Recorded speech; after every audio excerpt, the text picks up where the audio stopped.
I had something happen today. It could have possibly derailed my program. Have you ever weighed in 2 weeks in a row and saw a gain? You knew that throughout the week you had some lower numbers on the scale, but when Monday came and you did your official once a week weigh-in, you had gained weight. Week 1 of my 30-day challenge, I lost a little over 6 pounds in my first week. I knew I just had an extra low weigh-in that one day. So I expected the next week to not lose any weight. At the end of week 2, I gained 1 pound. That's kind of what I expected. So I weighed 264.0. After my one day of weighing in at 263, the next day I was actually at 266 and then 265, 264. That one day was just a bit of a fluky weigh-in. I probably didn't eat any salt the day before and lost a bunch of water weight that day. The real kicker was this morning. I have completed my 3rd week. Oh man.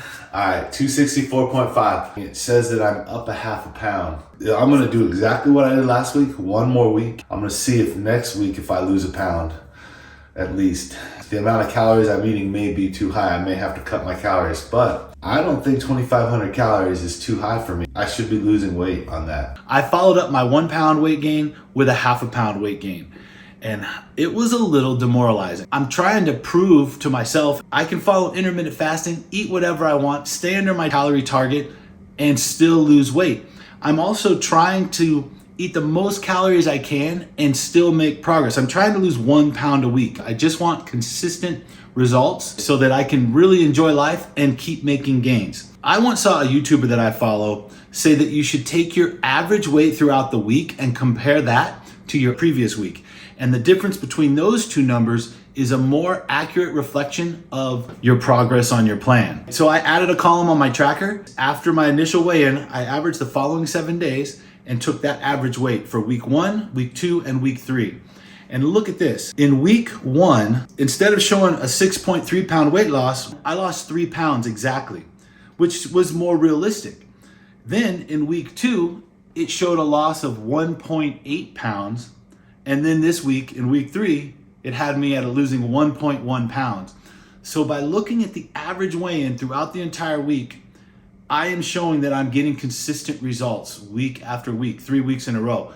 And this was such a relief. There's a margin of error in your daily weigh-in of probably 3 to 5 pounds. I can now feel confident going into week 4 that if I just keep doing what I'm doing, I am gonna get results again. This can happen where you are actually making progress, but 2 weeks in a row, the scale shows an increase in your weight. That can throw people right off their plan. The bottom line is you need accurate information in order to decide if you're on the right track or if you need to make changes in your plan. And for me, I'm gonna be taking an average of my weight every week going forward. Feel free to use this in your own program. You have to have patience with your plan. You need to make a plan and test it 3 or 4 weeks to get an accurate evaluation if your plan is working. I'm not on a super big time crunch. I'm more concerned about building a lifestyle that I can maintain for the rest of my life, something I can do for the long term. As long as you're moving in the right direction and you're enjoying life and you're happy, you are on the right track. That is the secret. I can lose weight, no problem. But if I'm suffering when I'm losing weight, as soon as I go off, I go crazy. I'm gonna eat what I missed out on all that time, and I'm gonna have a really hard time getting back on my plan. And by the time I get back on a plan, I will have gained all the weight back that I lost. It's a cycle that I have done over and over. It's why diets don't work. You can't do something temporarily, because as soon as you stop doing it, you're just gonna go back to your old habits. What I'm really looking for is a way to live my life as a healthy, fit person. I have to figure out a way to make decisions on a daily basis where I don't feel cheated, I'm enjoying my life. I had a person make a comment on my channel and they said, don't fast, don't diet, just eat in moderation. And I'm like, do you think if I could eat in moderation that I would have ever gotten to weigh 325 pounds? No, like that is the problem. I don't do anything in moderation. I am not a moderation kind of person.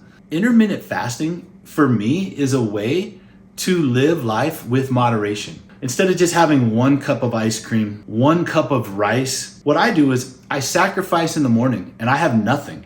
And I embrace the hunger, I embrace the fasting experience, and I focus on the benefits of being in that fasted state. And when my eating window opens, I can have the rice that I want. I can have real ice cream and I can have 2 or even 3 cups. That is how I have found moderation. If you are on your diet right now and you're grinding, I'm sending some diet love out to you right now. We are gonna be in the best shape of our lives this summer. That's all I got. More cool stuff to come.